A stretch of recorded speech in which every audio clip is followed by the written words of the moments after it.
You ever notice how sometimes the smallest thing like just picking up a phone and answering in a different language can send your life spinning off in a direction you never saw coming?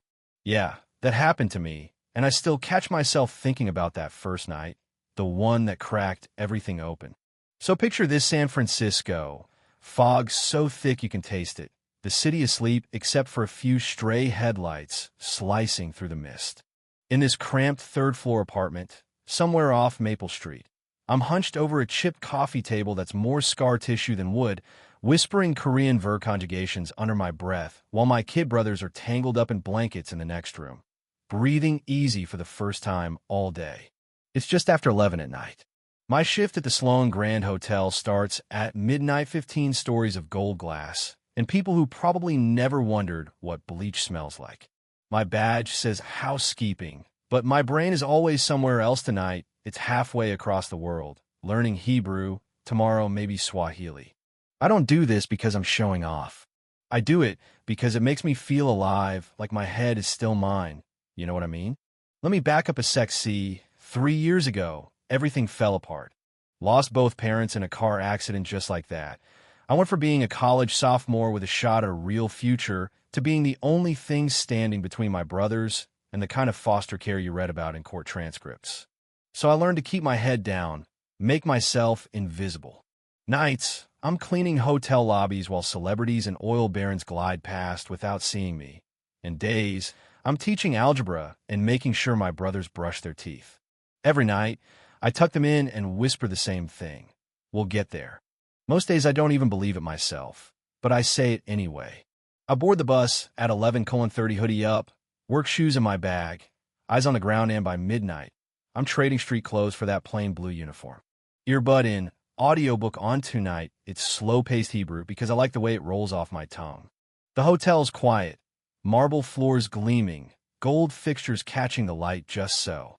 My job is simple. Don't be noticed, don't break the rules.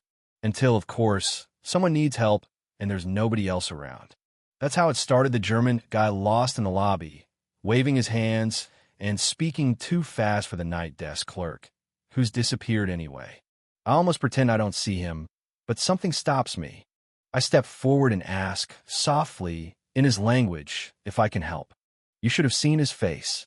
30 seconds later, he's on his way, and I'm back to my cart, heart racing. What I didn't realize was that Lucas Sloan, the owner, was standing there in the shadows, watching everything. Yeah, that Lucas Sloan. He's not the kind of guy you expect to see at 2 in the morning, and definitely not the type who notices the cleaning crew. Turns out, he did notice. Started reviewing security footage, checking my file, asking questions nobody'd asked in 3 years. Who's this girl speaking French to the guests? Who's helping the elderly Korean couple? Suddenly, my whole routine's under a microscope. I'm not even sure I've done something wrong, but the tension's there, buzzing in the air, crawling under my skin. And all I'm thinking is, please, just let me get through one more shift. But secrets, they never stay buried for long. And mind-me languages, my old scholarship dreams start surfacing, no matter how hard I try to keep them down. You see, back before all this, I was supposed to be the first in my family to graduate college. I'd even started at USC, studying international studies. But after the accident, I sold everything: books, laptop, even my bike, just to keep the lights on. The only thing I didn't sell was my love for language, that tiny piece of myself I refused to give up. Anyway, it doesn't take long for Lucas to pull me aside, well, more like ambush me by the loading dock as I'm heading home at dawn. He starts asking about my languages, where I learned them. At first, I want to liesi, it's just high school Spanish and Google Translate, but something in his voice, this odd kind of respect, makes me tell the truth. I studied linguistics, I say, but I didn't finish. He nods, just says, you're wasted in housekeeping. Before I know it, I'm being called to HR, reassigned on the spot to this new job. Nobody else has ever had international guest relations. Man, the looks I got that day, some were congratulatory, most were cold, and a few, well, they were the kind that stick under your skin. The raise was nice, the benefits better, but the best part? For the first time in years, I could breathe.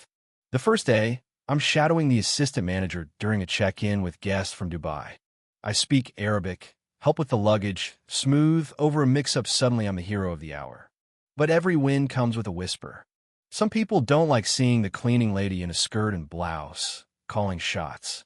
The tension only gets worse after I save a deal with some Japanese investors, real high stakes. You know, the kind where one wrong word can cost millions. I handle the translation, fix a protocol slip, and when it's all over, Lucas tells me I saved the deal.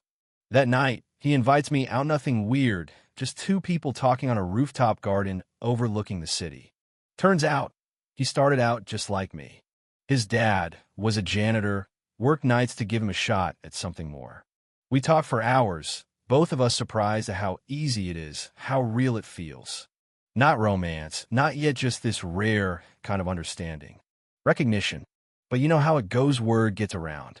People start saying I only got promoted because I'm the boss's favorite, or worse. First time I hear it said out loud. I'm hiding behind a partition in the executive lounge, trying not to lose it. Nobody gets promoted that fast unless they're sleeping with someone. One of the managers says, "Yeah, that happened." And it stings more than I care to admit. Lucas notices, tries to reassure me, tells me people always try to pull you down when you rise above where they think you belong. Maybe he's right. Maybe he's just being kind. But it doesn't change the fact that every day I have to fight twice as hard just to be taken seriously. Things come to a head when I'm sabotaged given a set of documents to translate. Except they're full of mistakes, dialect traps, stuff that could have blown up in my face if I'd used them. I fix it, call out the guy who tried to set me up, and Lucas has my back. The whispering slows, then stops. Gradually, people start coming to me for help, advice, even respect. It's a strange feeling being seen. Lucas and we stay in this weird in-between space, not together, not apart. But it shifts, quietly, until one rainy Sunday, he invites me to dinner at his place. It's nothing like I imagined, cozy, full of books, a dog that adopted him during a storm. We cook together, talk about our parents, our scars, the ways we never really fit anywhere. For the first time, I let myself admit that maybe I want more, not just from my job, but from life. From him. We keep it private, but those who pay attention, they notice. The way he looks at me during meetings. The way I stop apologizing for my ideas. 2 weeks later, he offers me the chance to head up the opening of a new hotel in Amsterdam, building the guest experience from scratch, training staff, setting the culture. Why me? I ask. Because you speak the language, he says, and because I trust you. I say yes, terrified but determined. Amsterdam's air is sharper, colder than San Francisco's. 6 months in, I'm the director of international strategy, leading teams across continents. People start calling for interviews, asking me to speak at conferences. Even a university that once felt like a closed door offers me an honorary degree. But none of that feels as real as the moment I catch a young housekeeper, new to the job, polishing brass and trying not to be noticed. I stop, tell her she's doing good work. Don't let anyone tell you otherwise. Nights now, I come home to an apartment that smells like tea and possibility. Lucas is there, cooking pasta, reading on the couch, dog snoring at our feet. For the first time in a long time, I don't feel like I'm running from something, I'm running toward it. I'm not invisible. Not anymore. Now, here's the thing, every step I took was hard. Every win came with a fight. I got here. And if you're listening to this, wondering if the world will ever see you for who you really are, let me tell you, sometimes the world needs a little push. Sometimes you have to build the door yourself. So, what do you think, does the world really change? Or do we just change the way we see ourselves in it? Drop your thoughts below. Tell me, where do you draw the line between luck and grit, between justice and just getting by? I want to hear your story.